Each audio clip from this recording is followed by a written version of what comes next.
Dans la dernière leçon de conjugaison, nous avons découvert la différence entre un verbe conjugué à la voix active et un verbe conjugué à la voix passive.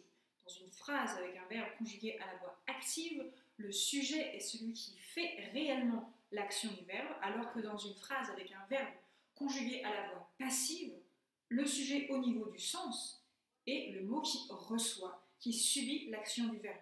Et le véritable acteur, celui qui serait sujet dans une phrase à la voix active, est ce qu'on appelle le complément d'agent. Avec cette nouvelle vidéo, je veux vous aider à comprendre comment trouver quel est le temps d'un verbe conjugué à la voix passive et donc aussi comment bien transformer une phrase active en phrase passive et vice-versa. Si vous prenez la phrase « Le sapin est décoré par les enfants », dans cette phrase, il s'agit d'une phrase à la voix passive puisque le sujet, le sapin, est celui qui reçoit l'action effectuée par les enfants, le complément d'agent.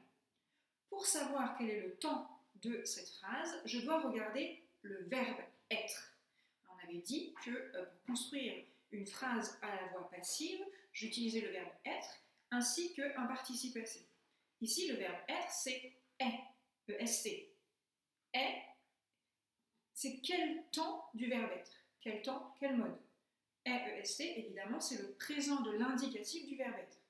Ce verbe-là est donc conjugué au présent de l'indicatif à la voix passive.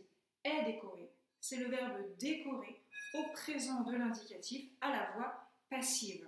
Et si vous voulez transformer cette phrase passive en phrase active, vous allez donc conjuguer le verbe décorer au présent de l'indicatif.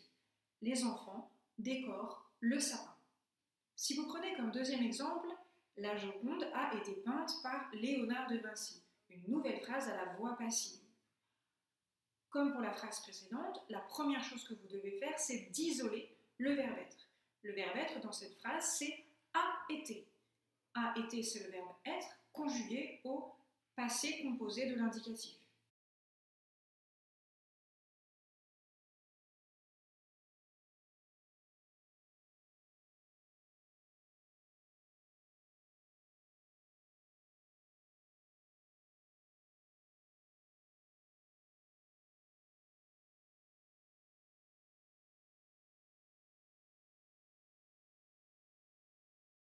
Si on vous donne la consigne inverse, c'est-à-dire que vous avez une phrase active que vous devez transformer en phrase passive. Par exemple, les élèves avaient rangé leur casier. Ce que vous devez faire, c'est de regarder le temps du verbe. Le verbe de la phrase, c'est avait rangé. Avait rangé, c'est le verbe ranger, conjugué au plus que parfait de l'indicatif. Donc, si je dois transformer cette phrase active en phrase à la voix passive, je dois conjuguer le verbe être au plus que parfait. Je garde le même temps. Donc le plus que parfait du verbe être, c'est avait été. Donc les casiers avaient été rangés par les élèves. Une dernière phrase, le conteur captiva l'audience. Le verbe de cette phrase est le verbe captiver, conjugué au passé simple de l'indicatif. Si je transforme, je dois donc utiliser le passé simple du verbe être dans ma phrase à la voix passive. L'audience fut captivée, et par le conteur.